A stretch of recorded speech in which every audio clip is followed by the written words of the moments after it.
दिल्ली के जिस शराब घोटाले को लेकर इतनी चर्चा है, जिसके चलते पूर्व उप मुख्यमंत्री मनीष सिसोदिया और राज्यसभा सांसद संजय सिंह समेत 1 दर्जन से ज्यादा लोग जेल में हैं, वह क्या है आपको आसान भाषा में समझा देते हैं। दरअसल दिल्ली की अरविंद केजरीवाल सरकार ने 17 नवंबर 2021 को नई आबकारी नीति, सादी भाषा में कहें तो नई शराब नीति को लागू करके सरकार के राजस्व में इजाफा होने का दावा किया था। हालांकि जुलाई 2022 में दिल्ली के तत्कालीन मुख्य सचिव ने आबकारी नीति में अनियमितताएं होने के संबंध में एक रिपोर्ट उपराज्यपाल वीके सक्सेना को सौंपी थी। इसमें नीति में गड़बड़ी होने के साथ ही तत्कालीन उप मुख्यमंत्री मनीष सिसोदिया पर शराब कारोबारियों को अनुचित लाभ पहुंचाने का आरोप लगाया था। इस रिपोर्ट के आधार पर दिल्ली के एलजी वीके सक्सेना ने नई शराब नीति 2021-22 के लागू होने के नियमों के उल्लंघन और उसके बदले में उपजी खामियों का हवाला देकर 22 जुलाई 2022 को सीबीआई जांच की सिफारिश की थी।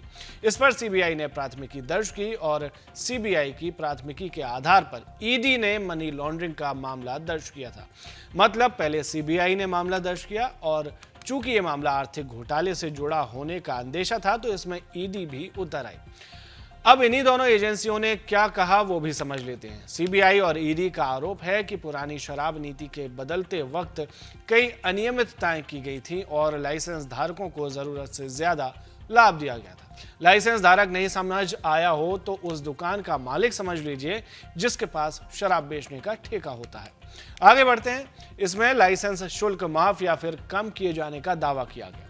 इस नीति से सरकारी खजाने को 144.36 करोड़ यानी कि 144.36 करोड़, लगभग 144 करोड़ रुपए हम कह सकते हैं, उतने का नुकसान हुआ। मामले की जांच की सिफारिश करने के बाद 30 जुलाई 2022 को दिल्ली सरकार ने नई आबकारी नीति को वापस लेते हुए पुरानी व्यवस्था को बहाल कर दिया था, लेकिन जांच जारी रही। इसके बाद 26 फरवरी 2023 को दिल्ली के तत्कालीन उप मुख्यमंत्री मनीष सिसोदिया से 8 घंटे सीबीआई ने पूछताछ की। बकौल सीबीआई, इस पूछताछ में मनीष सिसोदिया कुछ सवालों के माकूल जवाब नहीं दे पाए और इसी आधार पर घोटाले की आशंका उत्पन्न हुई तो उन्हें गिरफ्तार कर लिया।